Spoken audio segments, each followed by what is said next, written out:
энэ оны 2022 оны энэ зуны сургалтанд одоо оролцож ирж идэвхтэй оролцож байгаад би их баяртай байна. Тэгээд энэ сургалт ямар учиртай юм бэ гэхээр зөвхөн миний хувьд юу гэж ойлгож байна вэ гэхээр энэ сургалтаар бид нэр их шин юмыг олж авдаг. Ер нь дэлхийн театр хаашаа яваад байна вэ? Ямар чиг хандлагатай байна вэ гэдгийг бид нэр эндээс бас олж авдаг. Тэгэхээр тэгээд одоо бас энэ зуны сургалтаар Германаас багш нар ирж өөрснийхөө одоо туршлагыг тийм ээ биднэрт одоо туршлагаас одоо биднэрт одоо ингээд хуваалцж байгаад би их баяртай. Тэгээд энэ сургалт энэ туршлага бол маш их үнцэнтэй юм а гэж хэлэх гээд байна л да. Тэгэхээр бид нэр болж өгвөл энэ сургалтанд одоо ерөөсөө идэвхтэй оролцох хэрэгтэй. Тэгээд эндээс их юм сурч авдаг. За яагаад би тэгж хэлж яах вэ гэхээр би бол 2013 оноос хойш энэ сургалтанд орж байгаа, явж байгаа энэ сургалтыг удирдаад ингээд даавах шигтэй ингээд ажиллаж байгаа. Тэгээд энэ сургалтаар бол маш их юмыг би олж хувьдаа их сурч авсан. За наад зах нь гэхдээ бид нар ер нь өнөөдөр пост драмын театр гэж одоо юу вэ гэж үзчихсэн. Гэтэл одоо Батбод найруулагч пост драмыг манай тайзнаа ингэж тавьж байна. Тэгэхээр бид нар бол одоо миний хувьд бол омлынхаа хувьд одоо юу гэдгийг бэлтгэлтэй байсан. Тэгэхээр пост драм гэдэг юм уу гэдгийг би бас одоо гадгалдаг болсон тийм энэ сургалтаар штэ. Тэгээд дараа нь бол одоо шинэ одоо олон хэлбэрийн театрууд бий болжээ. За оролцооны театрч гэж байна. За одоо баримтат театрч гэж байх шиг. Тэгээд одоо immersive гэж яриад байгаа тэр одоо бас театрууд байна. Тэгээд олон янзын ийм хэлбэрүүд бий болоод ирсэн байна. Тэгээд энэгүй бид нар юу хэлээд байна вэ гэхээр энэ сургалтаар бид нараас энэ театрууд, дэлхийн театрууд, их тусмаа Германы театрууд энэ чиглэл рүү ингээд одоо хөгжиж байгаа юм байна. Ийм өөрчлөлт гарч байгаа юм байна гэдгийг энэ сургалтаас би одоо олж авсан. Тэгэхээр та нарыг энд одоо оролцоод ингээд ирээд ингээд одоо идэвхтэй байж байгаад бол би одоо сэтгэл хангалуун байна. Танаас бас их юм өгөх байх гэж би найдаж байна. Тэгээ их юм олж авах байх гэж бодож байна. За тэгэхээр яг зөвхөн өнөөдрийн хувьд бол би та нарт одоо Монголын нийгмийн өөрчлөлт, түүний тулгамдсан асуудлуудыг одоо театрын урлагаар илэрхийлсэн гэсэн энэ сэдвийн дор товчхон бас нэг мэдээлэл хүргэх. Ерөөсөө манай театр яаж одоо цаашаа яваад гэсэн. Тэгэхээр манай театр бид нар одоо ингээ яриад байгаа шүү дээ. Театр маань бол хоёр чиглэл байна. Театрын үндсэн хоёр чиглэл байна. Нэг чиглэл нь болохоор сонгодог, яг уламжлалт сонгодог театрын хэлбэр байна гэж. Нөгөөх нь бол одоо ингээд шинээр бий болж ирсэн. Гэхдээ манайд бол баг байхгүй гэж хэлж болохоор одоо энэ оролцооны нийгмийн одоо театр гэж хэлж болох. Энэ чиглэл одоо хөгжиж байгаа юм байна. Тэгэхээр яг хөө бид нар бол үндсэндээ бол сонгодог театраа бас баримтлаад одоо явж байгаа. Тэгээ тэрнийхээ тэр одоо чиглэлийнхаа дагуу бид нар бас сонгодог театрт бас ямар өөрчлөлт гараад байна вэ гэдгийг бас одоо тайлбарлахыг оролдож байна. За тэгээд энэ театр маань бол одоо манайд бол ерөнхийдөө хоёр үндсэн театр байгаа шүү дээ. Драмын эрдмийн театр, дуур бүжгийн эрдмийн театр гэж хоёр одоо том улсын театр байгаа тийм. Тэгэхээр бусад одоо яг 21 аймагуудад бол хөгжим драмын театр гэж байдаг тийм. Тэгэхээр ерөнхийдөө бол манай энэ тогтсон систем бол одоо ерөнхийдөө бас хэлэхэд бол хуучин одоо тийм энэ социализмын системээс одоо уламжлагдаж ирсэн энэ системаараа явж байгаа. Тэгэхээр бидний өмнө бол одоо ямар зорилго тавигдж байна вэ гэхээр энэ уламжлалт театраас гадна бас одоо шинэ театрууд бий болж байгааг бас Монголдо бас нэвтрүүлж болох юм а гэсэн ийм үндэслэлийг одоо гарч ирж байгаа юм л да. За тэгэхээр энэ юугаа яриа л да. Ер нь яасан юм бэ гэж тийм ээ хэдийд яаж гарч ирсэн юм бэ? За ингээд ерөнхийдөө бол 1990 оноос хойш бол тий арчилсан юм бодоод их өөрчлөлт гарсан. За тэгээ энэ өөрчлөлтийн хамт бол бүх л одоо нийгмийн бүх давхрыг одоо хамарсан ийм. За тэгээд үүний дагуу бол нийгмийн оюуны амьдралыг одоо өөрчлөн ард иргэдийн сэтгэн туурах эрх чөлөөг улс төр намын үзэл сурталын хяналтаас ханаат бус болгож соёл урлагийн салбарт тэр дотор театрын урлагийн салбарт эргэлт гаргасан. Зах зээлийн үеийн нийгмийн эрэлт хэрэгцээнд нийцүүлсэн одоо шинжлэх бололцоо олгосон ийм асуудал нэмж гарч ирсэн. Тэр энэ дээр би юу амсаж яах вэ гэхээр ерөөсөө хүмүүс одоо тэг хуучин бол яасан бэ гэхээр социализмын одоо системд бол биднэрт бол 5 жилийн ийм төлөвлөгөө өгдөг. Театрууд хүртэл одоо улсаас татаац аваад тэр 5 жилийнхаа төлөвлөгөөг биелүүлдэг. Жил болгон одоо дээрээс тим жүжиг тавина гэдэг ийм чиглэл өгдөг. Тэгээ тэрнийхээ дагуу театрууд ажилладаг байсан. Тэгэхээр 90-ад оноос хойш бол ямар өөрчлөлт гарч ийнэ вэ гэхээр энэ систем бүгдээрээ устдаад тийм ээ. Тэр та нар өөрснөө бие даагаад өөрийнхөө уран санд бол ямар жүжигээ тавих уу гэдгийг өөрснөө шийдэж ингэж одоо ажиллана гэсэн ийм одоо чиглэл рүү орсон.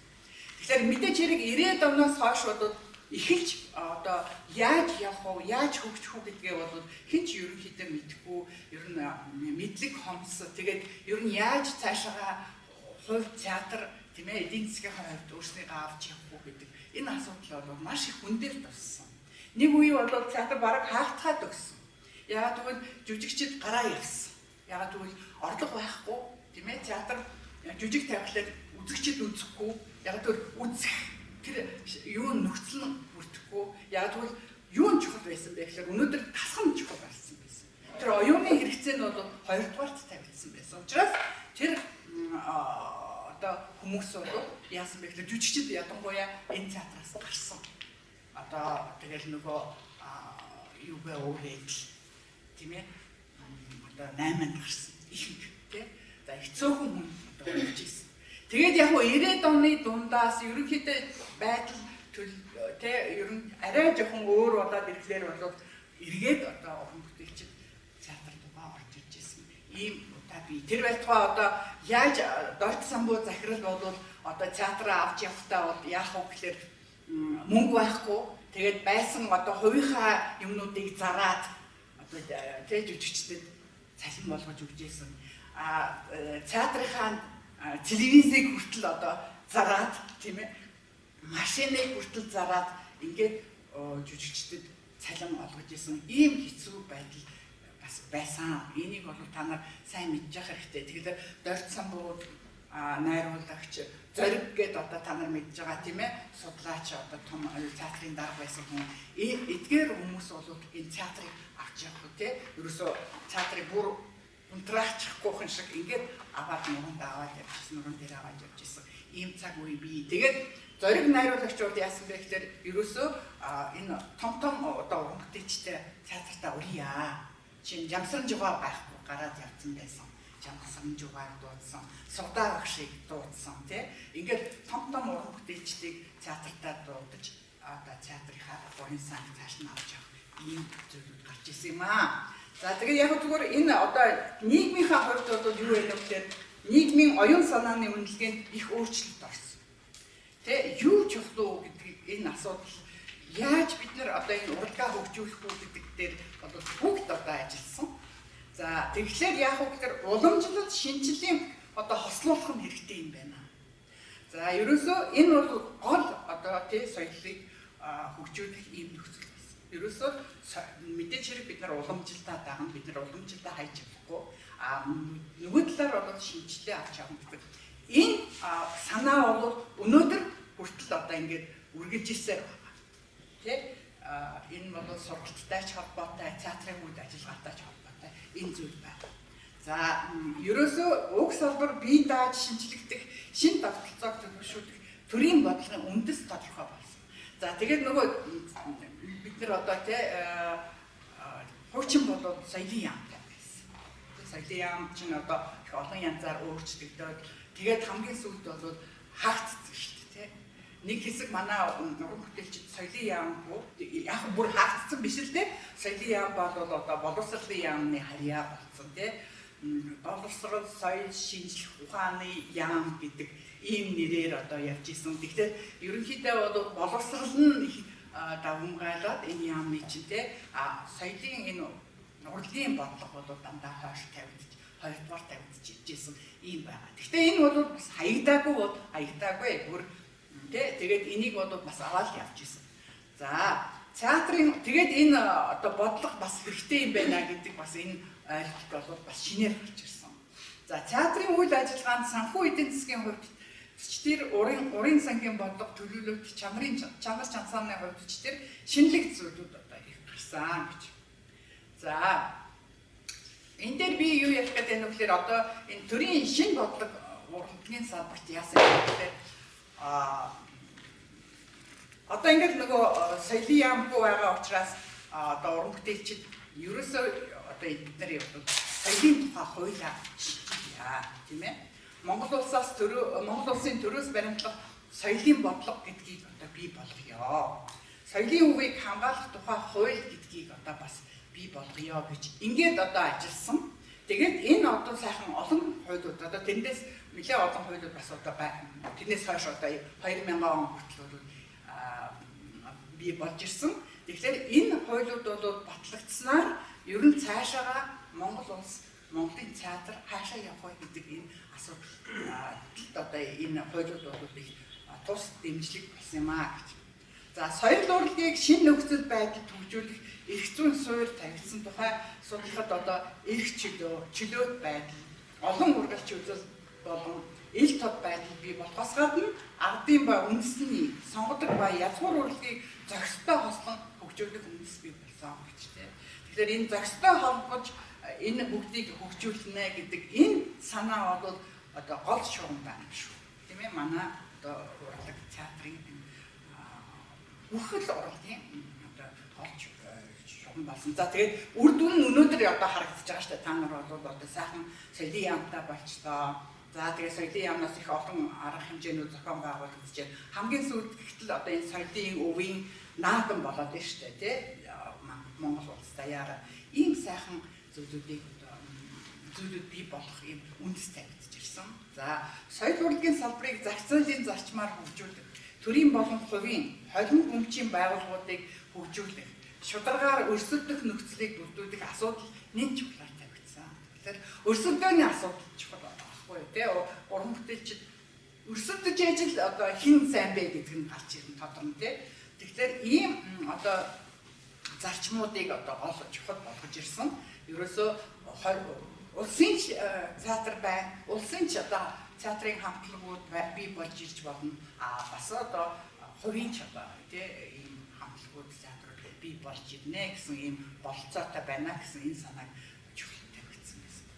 За зах зээлийн харилцааны нөхцөлд төрөөс театрын талаар тодорхой бодлого практик арга хэмжээ авч хэрэгжүүлсэн. Үүний дотор за жишээ нь 94 онд гарсан соёл урлагийн байгууллагын одоо хувьчлах тухай гэдэг одоо энэ сайд нарын зөвлөдийн тогтоол гарсан. За тэгээ энэ дээр бол дуур бүжгийн эрдмийн театр болон драмын эрдмийн театр бол бусад томоохон урлагийн байгууллагуудын адил төрийн мэдлэг байхаар болсон гэж. Тэгэхээр энийг бол бүр албан ёсоор 94 онд одоо ийм тогтоол гарсан, сайд нарын зөвлөдийн тогтоол. За энэ тэгээ хувьчлах асуудал. За энэ дээр би зүгээр бас нэг юм хэлж өгөх бол одоо хүүхэд залуучуудын театр гэж одоо сайхан театр байсан. Тэгээд одоо энэ хувьчлалын бас нөгөө юм байгаа юм л да. Хувьчлалын энэ тогтоол тухай энэ тогтоол гарснаар бас одоо нэмгава одоо найруулагч болоод хүүхэд залуучуудын театрыг хувьдаа авсан. Тэгээд хувьдаа аваад одоо театр маань өнөөдөр одоо байхгүй болсон. Тийм ээ одоо та нар мэдж байгаа шүү дээ хаан банк гэдэг одоо тийм том одоо хүүхдийн зуу гэж ярьдаг тийм тэнд одоо шинээр банк бий болоод оронд нь тэрний суурин дээр одоо тэгээ театраа үүсгэсэн. Энэ бол бас бидний хувьд бол бас их маш их харамсалтай зүйл байгаа. Гэхдээ бас саяхнаас 22 оны ихээр бол хүүхэд залуучуудын театрыг шинэ барилгатай болгож байгаа, шинэ театр байгуулж байгаа. Одоо тийм ээ барилга нь одоо ингээд нэлээд идэвхтэй одоо тийм хурцтай ингээд барилга нь явагдаж байгаа. Удахгүй одоо хүүхэд залуучуудын театртай бид нар болгоно. Мөн одоо тэр хүүхдийн номын сан хажууд нь байх юм байлээ. Ийм бас шинэ юмнууд бол соёлын яамнаас зохион байгуулж байгаа. Тэгэхээр бас нэг талдаа одоо сайн боловч нөгөө талдаа бас одоо тийм харамсалтай зүйл болж ирсэн ийм байгаамаа. За 98 оны засгийн газрын тогтоолоор бол соёл урлагийн сан байгуулагдаж соёлын тухай хууль тогтоомжийг хэрэгжүүлэхэд чиглэсэн төсөл хөтөлбөрийг санхүүжүүлэх их хүсэл байсан. Ардын уламжлалт урлагийг дэмжих үндэсний хөтөлбөр гэж 98 онд байгуулсан. Сонгодог урлаг одоо хөтөлбөр явагдаж байгаа. 2001 оноос хойш одоо энэ сонгодог урлаг гэдэг энэ хөтөлбөр одоо хүртэл явагдаж байгаа. Тэгээд энэ хөтөлбөр маань 1 2 3 гэдэг ингээд үргэлжлээд явж байгаа. Тэгэхээр бас энэ сонгодог урлагаа хөгжүүлэх асуудал бас хэвээрээ байгаа гэж тийм ээ. За тэгээд соёлын өвгийг хамгаалах хууль гэж одоо 2008 он гарсан. Тэгээд энэ хуулийн дагуу бол одоо ингээд үйл ажиллагаанууд дэвтээ яваад явж байна байгууллагууд тийм ээ. За тэгээд энэ бол бодлогын одоо чухал байр бичгүүд наа. Соёл урлагийн байгууллагуудыг шинжлэх, үндэсний урлаг, театрыг одоо хөгжүүлэхэд чухал үүрэг гүйцэтгэж ирсэн. Тэгэхээр мэдээж хэрэг хууль тогтоомж тийм ээ байж ижил манай үйл ажиллагаа одоо тий төрийн байгууллага юм чинь бид нар хамаагүй одоо дураараа яахгүй хуулийнхаа дагуу бид нар баримтуудын дагуу бид нар одоо цаашаа үйл ажиллагаагаа явуулах юм аа гэж. За гэрээд уран бүтээл хийхэд уран бүтээлчид жүжигийн зохиолоо сонгон өөрийн хөрөнгөөр тий театртаа гэрээ хийж театрын байр одоо тайз гэрэл гэх мэт одоо ашиглан жүжигчид болон найруулагчдын жүжигт ажилладаг практик үйл ажиллагаа бий болгосны үр дүнд энэхүү систем нь эдийн засгийн хувьд болон уран бүтээлчдийн хувьд аль талдаа ашигтай шинжлэх зүйл гэж би бас үзэж байгаамаа. Тэгэхээр гэрээд уран бүтээл гэдэг бол бас шинээр гарч ирсэн. Манай театрт. Урд нь бол яг би хэлсэн шүү дээ тий 5 жилийн төлөвлөгөөтэй жилд 4 бүтээл хийн. Тэгээд илүү одоо их орлого олтлоор орлогынхаа ихэнх хувийг эргээд одоо улсдаа тушаадаг. Тэ үзэгч жүжигчдэд бол ямар ч хүртээлгүй ийм байсан. Гэхдээ 90-ад оноос хойш одоо тэ энэ 90-ад оны сүүл 2000 оноос хойш бол та нар мэдж байгаа бах тэ Баабрын Бооцоо гэдэг жүжиг 2000 онд гарсан.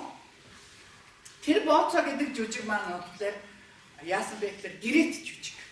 Тэр нь яадаг юм бэ гэхээр за театртаа гэрээ хийгээд уран бүтээлч за бид нар зохиолоо авцарнаа. Бид нар жүжигчдээ өөрснөө сонгоноо. Бид нар найруулагчдаа бид нар тий өөрийнхөө найруулагчийг тавинаа. Тэгээд орлогоо олноо. Гэхдээ тэр орлогоос одоо театр өөрийнхөө тайзыг өгж байгаагаас хойш тийм ээ бид нар бол тэр тайз гэрэл одоо бүх юм нь одоо хариуцж байгаа учраас театрт бол одоо юу гэдгийг 50% байрч гэдэг юм уу тий би одоо яг сайн мэдэхгүй байна л да. Ингэж одоо орлогоо хуваана гэсэн ийм гэрээд нөхцлөөр театр ажилласан. Энэ бас шин туршлага бөгөөд маш их хэрэгтэй чухал. Театрт ч хэрэгтэй, уран бүтээлчд хэрэгтэй. Ийм одоо систем бий болж ирсэн. Энэ бол бас арчлалын бас нэгэн сонин одоо анхаарах ийм зүйл юм аа гэж. За тэгээд та нар мэдж байгаа гэрээдээр бол их олон жүжигүүдийг хийгдсэн.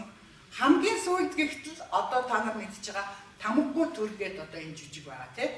Энэ Баогийн лавсрын жүжигийг дахин одоо Хэро Баатар гэдэг чинь тийм. Баатар найруулагч бол драмын театрт найруулж тавьсан. Гэхдээ драмын театрт ганцхан драмын жүжигчид биш ерөөсөө чуулга одоо манайхаар үндэсний театр болсон шүү дээ тийм. Энэ үндэсний театрын жүжигчид бүгдээр оролцсон. Нийтдээ 200 гаруй ийм уран бүтээлч орсон ийм том жүжиг хийгдсэн гэж. Тэгэхээр энэ бол бас л гэрээт жүжиг. Тэгэхээр энэ гэрээт жүжиг бол одоо бас манай драмын театрт бол бас чухал үзэгдсээр хэвээрээ байна гэж. За тэгээд уран бүтээлчд нь байнгын ачаалттай ажиллаж чөлөө төрсөлтөөний үр дүнд сайн чанарын бүтээл төрөх боломж нээгдэж орлого ашигтай одоо ажиллаж ирсэн гэж. За тэгээд саяхан хүртэл бас одоо төрийн бодлогын нэг юу бол энэ жүжигчдийн цалингийн асуудал байсан. Цалин маш их бага байсан. Тэгээд нөгөө нэг ангиллуудаар одоо цалинждаг юм байсан. Гэхдээ одоо бол тэр соёлын яамтай болж ирээд уран бүтээлчдийн одоо тэр цалингийн асуудлыг одоо нэлээд их ярьж асуудлыг шийдсэн. Тэгээд одоо ангиллууд нь бол нэлээд өндөр. Хуучин бол одоо хөдөө орон нутгийн театруудын цалин, жүжигчдийн цалин бол их доогоор байгаад сайн ч ажилласан тэр доод хэмжээнийхээ цалин авдаг байсан. Одоо бол шал өөр болсон. Одоо бол хөдөө орон нутгийн театрууд бол яг үгээр бас л одоо энэ төрийн одоо нэгэн байгууллагын чинь адилхан уран бүтээлчид өндөр цалин сайн ажилласан одоо уран бүтээлчдэд бол тэр өндөр цалиныг өгдөг болсон. Ийм бас дэвшилтэй тал гарч ирсэн. За, улсын театрууд нь гадаадын болон өөрийн орны олон фонд сангаас тусламж өргөнөөр авч байгааг одоо тодруулахад Монголын урлагийг дэмжих буцалтгүй тусламжийн сан, Соросын сангийн Монгол дахь урлагийн зөвлөлийн тусламж, мөн Берлин хотын Монгол дуурийг дэмжих холбооны тусламжийн үндсэн дээр улсын дуурь бичгийн эрдмийн театр, улсын драмын эрдмийн театрын гэрэл, акустик, дуу чимээ, үзэгчдийн танхимаа бүрэн шинжилж чадсан гэж. Энэ бол бас их шинэлэг зүйл тийм ээ. Одоо зөвхөн одоо театрын хөрөнгөөр биш, бас одоо олон сан фондууд бий болж ирээд ингээд одоо ажилласан байдаг гэж. Манай театрын хөгжид соёлын яам тийм ээ 2020 онд одоо дахин байгуулагдсан нь чухал үүрэгтэй бөгөөд цаашдын хөгжлийг дэмжих өргөн хүрээний үйл ажиллагаа явуулж байгаа бидний хувьд нэгэн дэвшил одоо гэж харж байгаамаа. За хөдөө орон нутгийн театрт юу болж байна гэхээр 90-ад оны ихээр хөдөө орон нутгийн театрууд зогсон байдалд орсон. Улсын татаачгүй болсон. За ер нь бол оршин тогтоход маш хэцүү байсан. За цалингийн хэмжээ бас их доогор байсан тийм ээ. За тэгээд мэдээж хэрэг одоо үйл ажиллагаа нь бол дэмжлэг авч чадахгүй ийм болсон байдал хардсан. 90-ад оноос хойш үнэхээр уналтанд орсон байсан. За харин одоо 2000 оноос хойш байдал одоо хэвийн болж эхэлсэн. Орон нутгийн театрууд үйл ажиллагаагаа эрчимжүүлэхдээ хөгжимчд, найруулагчид, бүжигчид, драмын жүжигчдийг оролцуулан, драмын болон хөгжимт дуулалт жүжигүүдийг тавьж, эдийн засгийн өсөлт нэмэгдэхийн хэрээр төрийн зүгээс үзүүлэх дэмжлэг татаасыг нэмэгдүүлсэн үр дүн гаргаж байна гэж тийм. Тэгэхээр энэ төрийн байгууллагуудыг одоо хөдөө орон нутгийн театрыг бас дэмжих ёстой гэдэг энэ чиглэлээр бол энэ үйл ажиллагаа яваад одоо манай хөгжимт драмын театрууд бол драмын жүжигч тавьдаг тийм ээ. Хөгжимт одоо драмын одоо мюзикл гэж яриад байгаа шүү дээ. Хөгжимт драмын жүжигүүдийг ингээд тавьдаг байна. За аймагуудын театрууд ирээдүйн шин залуу үеийг бэлтгэхэд ихээхэн анхаарал тавьж давтан сургалт, мэргэжил дээшлүүлэх сургалт явуулах болсон. Улс, Дунд, Сүхбаатар аймгийн театрууд нэлээд идэвхтэй ажиллаж, залуучуудыг шалгаруулан, соёл урлагийн сургууль бүхэл бүтэн студ тийм ээ болгон суралцуулж төгсгсөн өөрийн үр дүнгөө өгч олон төрлийн уралдаанд итгэж заахын залуу уран бүтээлчид тэргүүн байрыг эзлэх болсныг одоо тэмдэглэж байна гэж тийм. Тэгэхээр энэ аймагуудын студ одоо усын аймгийн студийнхан, Дунд аймгийн студийнхан, Сүхбаатар аймгийн студийнхан гэдэг ингээд эдгээр маань хөдөөнөөс одоо залуучуудыг авчраад энд сургаад 4 жил сургаад тэгээд одоо бид нар бол хөдөө орон нутгатаа идэвхтэй ажиллаж байгаа. Хамгийн одоо наад захын жишээ гэхтэл Дунд говийн театрын одоо уран бүтээлчдээс дундаас одоо Дунд говийн театрыг авч явж байгаа. Идэр болд гэж та нар мэдж байгаа тийм. Идэр болд энэ Дунд говийн студиэс гарсан ийм уран бүтээлч байгаа. Тийм Дорногов Дунд говьоос бол нөгөө Ариун бямб бол одоо кинонд хитгэвтэй сүүлийн үед одоо кинонд их тоглож байгаа бас театр авч явж байгаа шүү дээ. Театрт. За орон нутгийн театрууд төвийн театруудтай хамтран ажиллаж дэвшил гаргасны зэрэгцээ шийдвэрлэх асуудал олон байгаа. Түүн дотор санхүүжилт, хөрөнгө мөнгөний асуудал, чанартай тайсны бүтээл тавих нь одоо баг байгааг онцлон анхаарах цаг болсон гэж тийм. Ерөнхийдөө бас одоо шүүмжилттэй хандах юм бол сайн юмнууд байгаа ч гэсэн бидэрт бас одоо энэ хөдөө орон нутгийн театруудын чанарыг хамгийн гол нь одоо энэ бүтээлүүдийг одоо яах ёстой байна, анхаарах ёстой байна. За энэ дээр би юу хэлэх гээд байна вэ гэхээр манад ерөнхийдөө бол найруулагчийн одоо энэ найруулагч их тутмаг байгаа. Тэгэхээр найруулагчийн энэ одоо мэрэгжлийг манай сургууль одоо ингээд төгсгөөд гаргаж ирж байгаа. Тэгэхээр энэ төгсөөд гарч байгаа уран бүтээлчд бол одоо орон нутагтаа очиод одоо нэлээд идэвхтэй ажиллах шаардлагатай байна.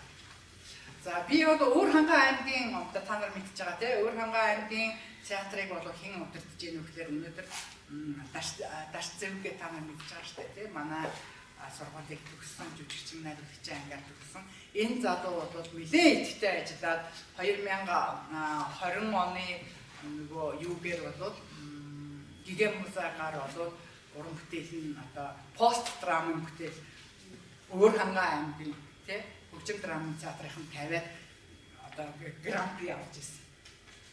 Их тийм амжилттай байгаа байхгүй. Тэгэхээр тэр одоо хүмүүсээсээ бас их шалтгаалдаг идэвхтэй ажиллах юм тийм ээ. Яаж энэ театраа авч явах уу гэдэг нь эндээс харагдаж байна гэж. За энд бол одоо урын сангийн бодлогын өөрчлөлт юу болж байна вэ гэж тийм ээ. За урын сангийн бодлогыг авч үзэхэд бол аливаа театрын нүүрс царай оршин тогтнох үндэс нь урын сангийн бодлого байдаг бөгөөд үзэгчдэд юу үзүүлэх вэ?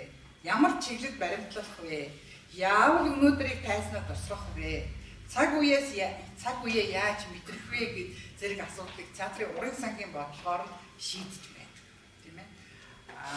90-ад оноос өмнө бол театрын бодлогыг дээрээс шийдвэрлэж 5 жилийн хөтөлбөрийн дагуу ажилчин, тариачин, малчин ангийн давхар болон сэхээдлүүдийн тухай ганц намын бодлогыг судалчилсан бүтээлүүд зохиолох одоо байр эзэж байсан бол 90-ад оноос хуучны одоо энэ хяндаг баталдаг систем өгөөж шинэ нөхцөл байдал бий болсноор урын сангийн бодлого, урын бүтээлийнхээ асуудлыг театрууд өөрсдөө авч явахыг тодорхойлсон гэж тийм ээ тодорхойлсон.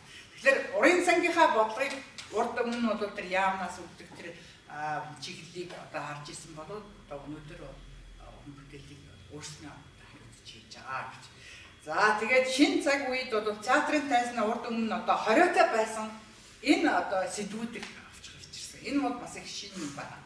Шинэ Балдоржийн хэрэг, эмсүүд, гэх мэтийн одоо жижигүүдэд урд тайзнаа байгаагүй нийгмийн доод давхаргын төлөөлөгчд одоо янхан, хулгайч гэдэг ийм одоо баатрууд тийм ээ.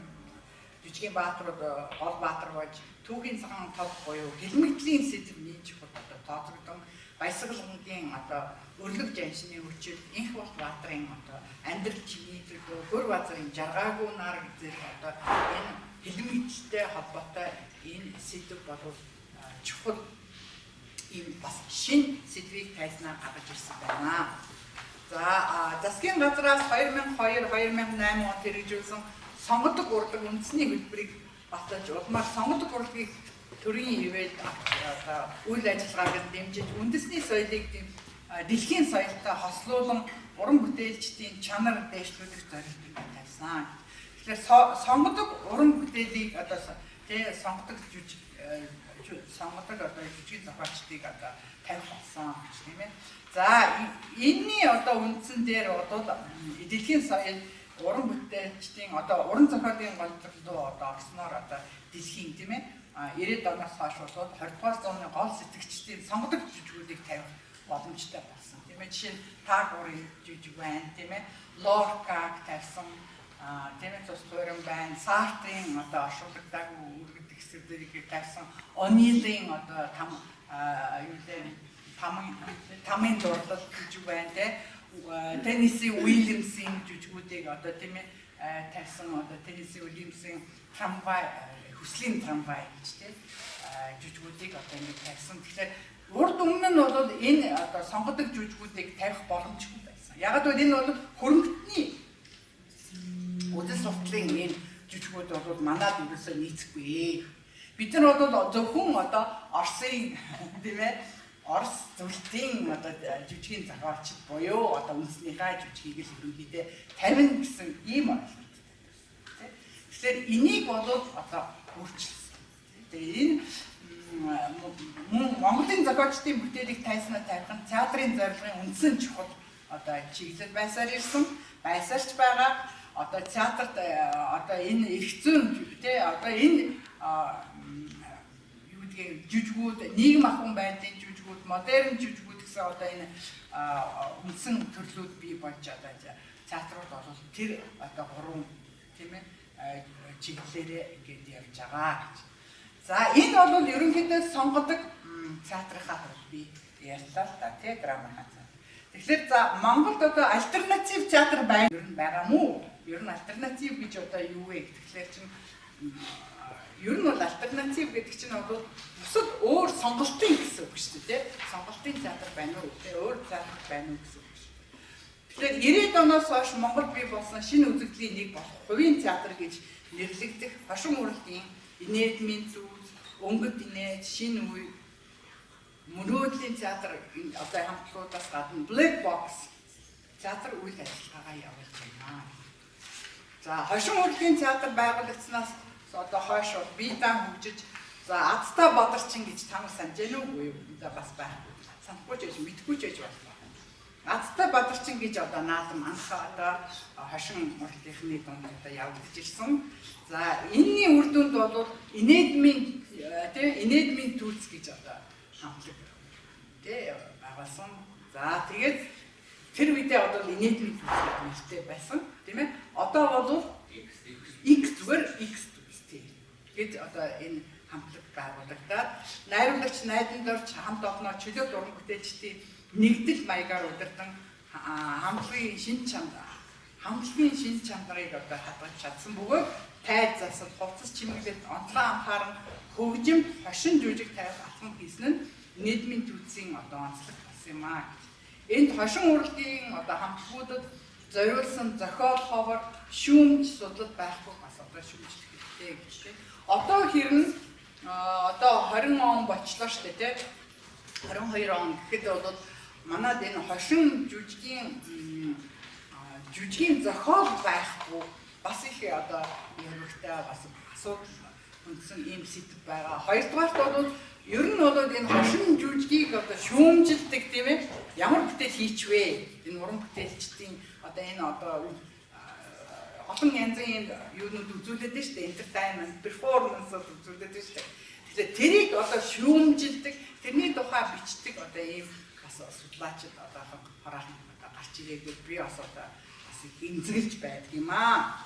За тэгээд би энэ дээр бол юу анхаар одоо эдгээр бас анхаарч үзсэн бэ гэхээр энэ black box үү тэ буюу хар хайрцаг хувийн театрын бүтээлийн онцлог юунд байваа гэж. За зах зээлийн үнийн үед бол одоо Польшийн нэрт кино найруулагч Андрей Вайда тэрний хэлсэн бүгдийг худалдаанд зориулах гэсэн. Урлаг бол бизнес гэсэн ийм ураа байсан. Тэгэхээр энэ бас урааг бол одоо манай ахын одоо бас уран бүтээлчид хүлээж аваа. X дүүц, өнгөт инээд, шинэ үе, эрхэм мэлч, маск одоо тэгээд зөндөө тий бусад олон жижиг одоо хамтлагууд гарч ирээд байна шүү дээ. Хамтлагууд хошин урлагаар дамжуулан 90-ад оноос хойш нийгмийн шилжилтийн үеийн оюун санааг эрүүлж үүдэг. Бохимдсан ард түмнийг инээдээр тайлгаруулж сэтгэлийг нь сэргээх үүрэг хүлээж ирсэн нь одоо их сайжралтай.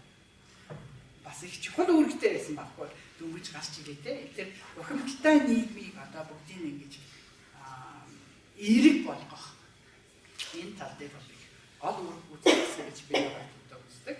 Эдгээр хамтлагууд гэрээгээр ажиллах арга ухааныг драмын театраас өмнө бий болгож ирсэн.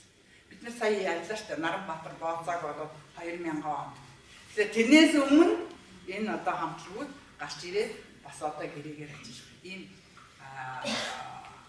бас одоо шинэ арга барилаар ажилласан гэж тийм ээ. За жүжигчид уран бүтээлээрээ нэгдэж нэгэн хамтлаг байж хоорондоо бүтээж шудраг өрсөлдөөн санаачилсан хошин урлагийн цаашдын хөгжил чухал хувь нэмэр оруулсан байна. Нөгөө дээгүүр Монголын хошин урлагийн хамтлагууд орчин үеийн шинэ зохион байгуулалт бүхий театрын урлагийн менежментэд бий болгож ирсэн. Би бас ингэж онцлоод байгаа. Энэ бол урд өмнө нь одоо гарч ирээгүй ийм зүйл шинэ менежментээр ажилласан. Тийм ээ. За одоо нөгөө уран бүтээл хийн уран бүтээлийнхаа одоо орлогыг одоо тий яан үзэгчтэй зохион байгуулна гэх мэтээр одоо ингээд шинэ одоо менежментийг бий болгож ирсэн. За зах зээлийн хэлбэрт нийцүүлж хөгжүүлж байгаа нэгэн хөгжлийн гарц юм аа. Гарц болсон байна. 90 оноос хойш одоо хувийн театр продакшнууд Монголд дэлхийн хувийн театраас театрын хөгжлөөс хоцрохгүй хөгжиж байгаа бид гэдэг шалтгаантай юм аа. Тэгэхээр ерөнхийдөө бас одоо дэлхийн театрын одоо энэ хэмжээлээс нэг их хоцрохгүй байгаад одоо хошин театртаас харагдаж идэг юм аа гэж тийм ээ. За хувийн хэвлэлийн театрууд хөгжих гол одоо 3 үндэслэл байгаа гэж бодож байгаа юм аа. Нэгд бол театрын урлагийн сургуулиуд жил бүр мэргэжлийн одон жүжигчин бэлдэж байгаа. Улсын статустай театрууд орон тоогүй байгаа гол үндэслэл болж байна гэж энэ одоо хошин жүжигчдийн театр хөгжих. За хоёрт бол сонгодог урлагаас өөр хувилбарыг үзэх одоо хүсэлтэй шинэ үеийн үзэгчид бас гараад ирсэн. Тэ? Шинэ үзэгчид театрын урлагаас илүү ирж хүчтэй залуусын сонирхлыг татсан ер бүсийн хэлбэрийг хүсэж байгаа одоо илт юм аа. Театрт шинэ үеийн үзэгчид ирж буй хүлээн зөвшөөрөх ёстой болж байна гэж тэ. Тэгэхээр одоо жишээ нь өнөөдөр одоо comedy stand up гэх тийм ээ юмнууд гарч ирээд байна шүү дээ шинээр тийм ээ. Тэгэхээр энэ нь юу хэлээд байна вэ гэхээр ерөөсөө нөгөө хошин урлагийн одоо хуучин тэр 90-ад оны хувилбар чинь одоо бас хацарчаад байна гэсэн санаа яваад байна тийм. Өнөөдөр бол одоо тэр comedy club юу тийм одоо хин багш мэдж байгаа даа тийм идрээ энэ гарч ирлээ шүү дээ шинээр тийм ээ. Энэ чинь бас л нэг одоо хөгжлийн одоо гарц юм аа гэж тийм ээ. Тэгэхээр үзэгчд өөр болсон байна. Тэгэхээр бидний өнөөдрийн яриад байгаа одоо энэ нөгөө театрын хэлбэр байна шүү дээ одоо энэ тийм юу гэж яриад байна вэ гэхээр одоо нөгөө сошиал театр гэж яриад байгаа, нийгмийн театр гэж яриад байгаа. Энэ чиглэл маань одоо нэг театр педагогийн одоо зааж байгаа энэ чиглэл маань бас одоо үүнтэй холбоотой гэж би бодож байгаа. Яг тэгвэл энийг хэн сонирхож байна вэ гэхээр өнөөдөр залуучууд л сонирхож байгаа. Тэгээ залуучууд одоо энэ гадаа гарч энэ чөлөөтэй уран бүтээл хийх. Тийм ээ та нар одоо ингээд тэр гадаа гараад одоо тий уран бүтээлээ хийж болж байна. Одоо янз янзын флэш моб энэ төр гэл одоо янз янзын ийм хэлбэрүүд гарч ирээд байна шүү дээ тий. Тэгэхээр эн чинь бол юу хэлээд байна вэ гэхээр театр маань өөр болоод байна. Гэдгийг хэлээд байгаа. Тэгэхээр энэ нь бол бас одоо хошин урлагийг хөгжүүлэх бас нэг ийм гарц байна. За гуравт үзэгчид хувийн театрт зочид жүжиг үзэх нь чөлөөт цагаа өнгөрөөх соёлын нэг хэлбэр байна. Одоо жишээ тэр эдрэгийн одоо тэр тоглолтыг үзэх бол бас ингээд хүмүүс гарч тийм ээ өөрснөө гараад үзэгчид бас тэн дээр одоо сонирхолтой инээдтэй яг өнөөгийн одоо асуудлыг ингэж ингэж ярьж байгаа нь бол их сонирхолтой байгаа. Тэгэхээр зөв одоо чөлөөт цагаа өнгөрөөх бас нэг юм зүйл юм аа. Ихэнхдээ хувийн театр бол гэр бүлийн компани байдаг бөгөөд үүсгэн байгуулагчид нь эхнэр нөхөр гэр бүлийн гишүүд байдаг. Тухайлбал одоо Монгол Black Box тийм театрууд энэ зарчмаар үйл ажиллагаа явуулж байна гэж. За Black Box буюу хар хайрцаг гэдэг театр нь бол барууны одоо ихэвчлэн туршилтын одоо жүжигүүд тавьдаг ийм театр байдаг. За туршилтын театр ихэвчлэн дөрвөлжийн хэлбэртэй байранд одоо тоглолтоо хийдэг. Тэгээд үзэгчдийн танхим жүжигчдээс тусгаарлахгүй одоо бид нар шиг ингээд чөлөөтэй тийм ээ. Үзэгчд тухайн жүжигээс хамааран хөдөлгөөнтэй байхаар одоо та нар мэдж байгаа Black Box гарч үзсэн үү? Зарим нь одоо залуучууд бол одоо бас авч үзээгүй л байгаа тийм. Тэр театрт одоо орох юм бол бид нар одоо их чөлөөтэй юм нөхцөлд байгаа гэж жүжигээ үздэг. Бид нар энэ дунд жүжиг манад яг энэ дунд нь тоглогддог зөвхөн хэсэгт тоглолдог нэг болон тоглогддог ч байх жишээ нь ингэж одоо ирсэн. За тэрнээс гадна одоо би гэдэг театр шинээр гараад ирсэн тийм ээ. Зөв гэдэг тийм. Энэ театр маань бас одоо хувийн театр. Тэгээ тэр театрт бол бас үзэгчд ингэж чөлөөтэй бүтээлээ төвлөрдөг. Тийм учраас одоо энэ хэлбэрийн театрыг ханын хараар буддаг. Эсвэл хав даавгаар чимдэг учраас хар хайрцаг. Та нар хараарай. Үндэсний телевизийн урталт энэ Black Box гэдэг театр байгаа. Тэнд очиж үзээрэй. За Монгол Black Box театр нь одоо захирал найруулагч Мегмарын удирдлагын дор анх одоо 12 онд үргэлжлэн ихэвчлэн дэлхийн бүтээлүүдээс одоо тавьж исэн. За тэгээ анхны одоо үзэгчтэй хүргэсэн зүйл бол Animation Days гэж одоо ийм богино хэмжээний хүүхдийн кинонуудыг үзүүлж эхэлсэн. Тэгээ тэндээс одоо Европын холбооны кинонууд одоо шинээр гарч ирсэн. Энэ киногоор эхэлж ирсэн байхгүй юу? Энэ театр. За дараа нь 13 онд бол Богословскийн хүн хүний хайр гэдэг жүжигийг одоо Бурят улсын найруулагч Олег Юмов гэж залуухан одоо нэг 45-тай байна.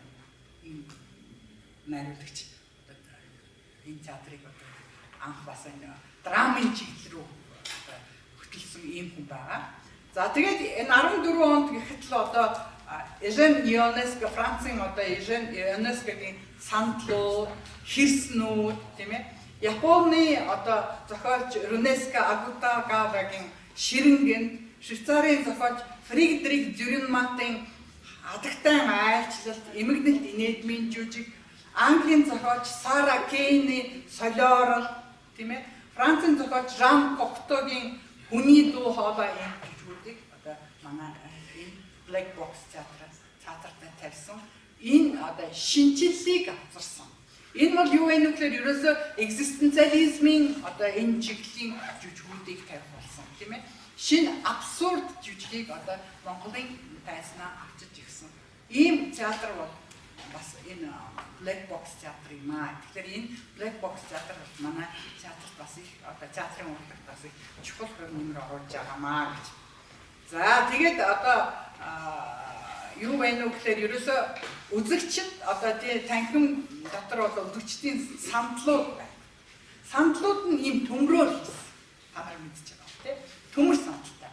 За тэгээд энэ тухай найруулагч Мягмар болохоор манай театр төмөр сандалтай унтахын арга байхгүй. Тэгэхээр бид нар хуучин нөгөө одоо сонгодог театрт яадаг вэ? Бид нар тухлаад ихэнхдээ хүмүүс нь бол их ялангуяа ирчүүл нь бол унтчил байдаг шүү дээ. Уграад идэв. Тэ? Бид нар инээдтэй. За. Тэ? Тэгэхээр энэ төмөр сандал гэдэг нь бол хүнийг унтуулахын арга байх гэж хиймгүй. Соохот тэ? За тэгээд ингэж юм л да. Төмөр торон дээр суугаад жүжиг үзэж байна гэх тэ. Одоо сандлаа барихад одоо үзэгч төхөөрөмж төмөр хайрч байдаг тэ. За эдис бүхэн амьддаг тий харанхуй ертөнд харанхуй нөхөн дотроос хүмүүс гээг одоо тийм ээ гээ одоо яадаг гэж тийм гэрүү тэмүүлдэг. За тэгэхээр яах вэ гэхээр ерөөсөө бүх юм жүжигрүүл анхаардаг гэсэн ийм одоо сонин театр байна гэж. За тэгээд цаг яагаад байгаа болохоор ер нь бол энэ Black Box театр бол бас манай Монголын театрын түүхэнд бас хувь нэмэр оруулж байгаа энэ Сартрын одоо жүжигүүдийг тавьж байгаа Ницшегийн жүжигүүдийг тавьж байгаа бол энэ тэгээд юу гэж хэлж яах вэ гэхээр театр бол ариун сүм гэдэг нь бол хуучирсан зүйлээ гэдэг ийм ойлголтыг одоо гаргасан. Тэгэхээр өнөөдөр театрт бол яг үгээр бие биенээ ойлгож асуултаа тавьж тийм дараа нь ярилцаж ингэж байх ёстой юм а гэсэн энэ санаа бол гараад байгаа. За яг хөө зүгээр урлагийн наадмууд гарч ирсэн.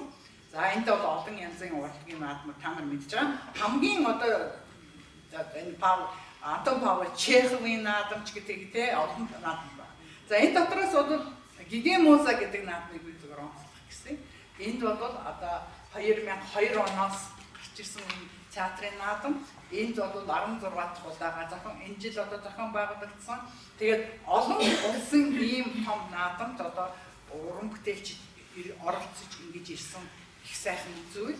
За бас манай театр олон улсын театрын институтын ITI гэдэг байгаа тийм. Тэр институтын гишүүн болсон бүрэн ирэхэд тэгээд энэ гишүүн учраас манайхаа бол одоо олон талын ажиллагаа зохион байгуулах ийм болцоотой байна. Тэгээд одоо ялалтын цуваа гэдэг моно жүжигний одоо том наадам байна. Олон улсын тий зөвхөн моно жүжигээр явуулдаг. Ингээд манай мэрэгжлийн театрууд шинжлэгдэж урын сангийн бодлогоор нийгэм тулгуурлалгүй асуудал хариу байж өөрийн үйл ажиллагааг эрчимтэй явуулж байна. За манай нөхцөл театрыг хөгжүүлэх зөвхөн сонгодог хэлбэр байна гэдэг үзэл хуучин системээс үүдэлтэй юм аа. Ерөнхийдөө альтернатив театр манайд газар авахгүй байгаа гол шалтгаан бол театрын нэгэн шинэ хэлбэр салбар болох нийгмийг хөгжүүлэх театр хэмээх театрын тухай мэдлэг хомс байгаатай холбоотой юу гэж бас үзэж байгаа юм.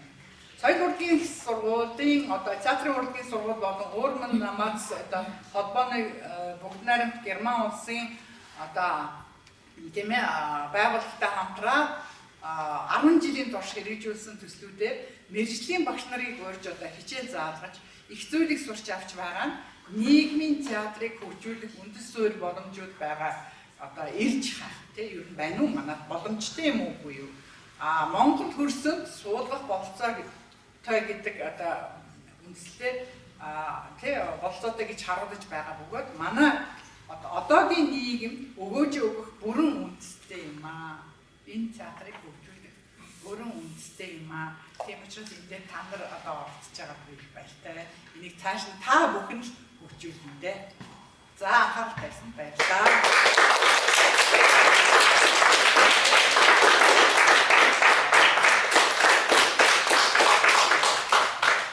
За баярлалаа. Маш сайхан сонирхолтой илтгэл тавьсан театрын урлагийн сургуулийн зөвлөх профессор, урлаг судлаач, доктор профессор Хацаахан багшлаа маш баярлалаа. Тэгээд дараагийн хай.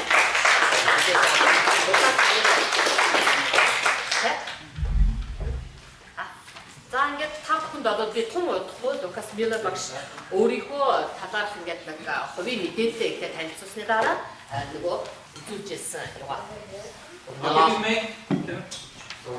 We make a 5-minute break. In this break, get a headphone because you need it in the second lecture today. And then we see each other in 5 minutes here. And Stefan will give out the headphones. They're over there.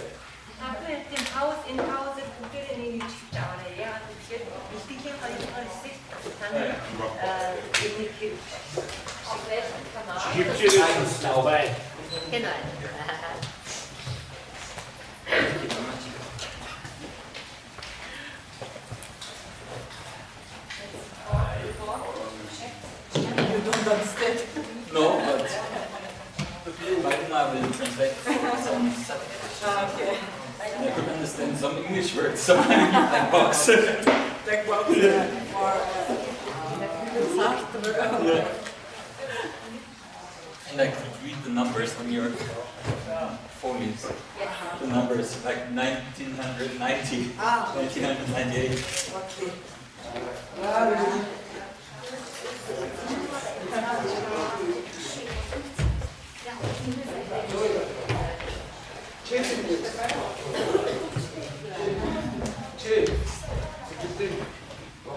Red, blue.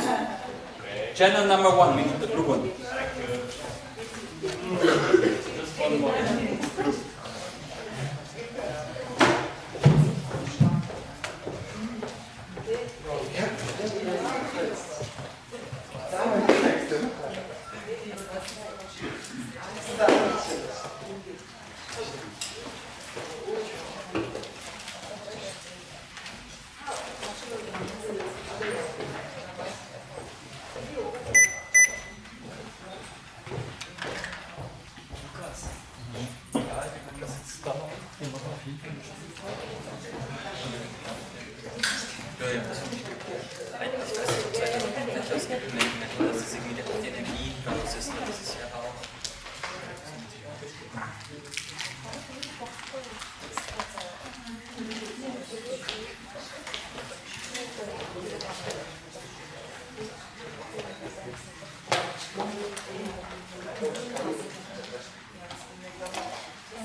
Sounds really big on headphones.